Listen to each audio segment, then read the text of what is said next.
So now you already learnt a lot in PU syllabus also about binomial nomenclature, and this lesson also says the binomial nomenclature with the genus and species names same, which we call it as Stato names. So in the light of the same, we are going to see something called as trinomial nomenclature. If binomial is naming an organism scientifically with two names, trinomial nomenclature is naming an organism with three names.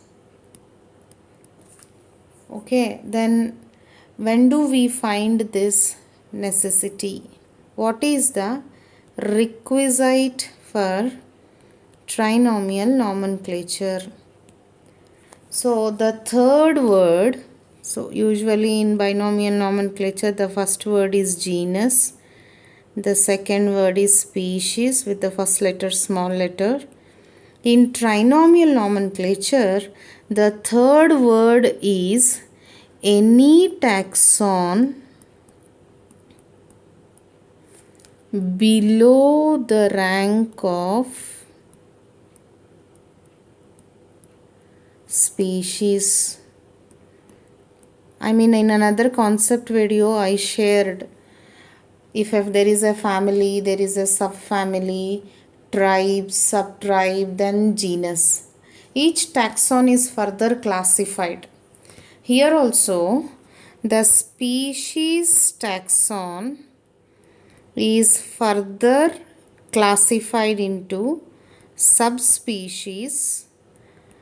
Under subspecies, I have variety, which shows a variation is variety. Under variety, I have subvariety. And then we have form and subform. So the species which is one taxon is further classified into subspecies, variety, form. So when I take the third word in trinomial nomenclature,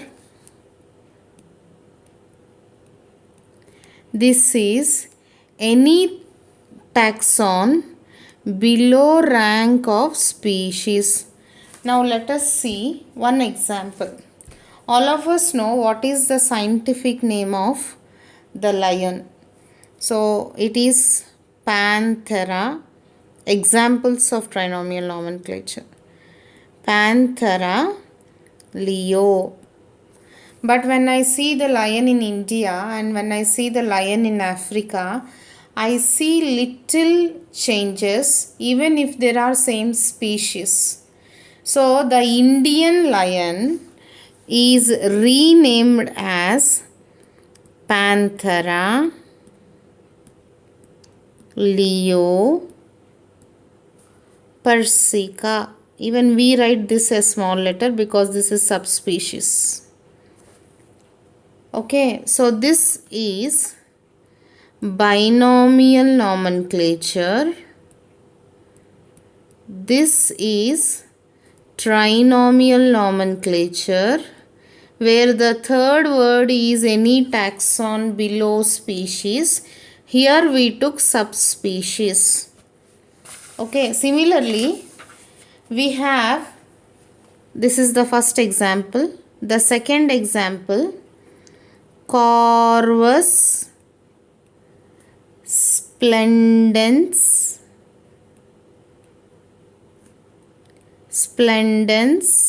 Again splendens. So this is also trinomial nomenclature. If you see, the species and the subspecies are repeated here. This is also trinomial nomenclature of Indian crow. So when we have a species in a given area or habitat, little different from the same species in some other habitat, then sometimes we use trinomial nomenclature to introduce the subspecies. So another example I'll take it from plant kingdom. We have Brassica. All of you know Brassicaceae family. This is a genus under the same family. Oleracea. Naturally, this is the species.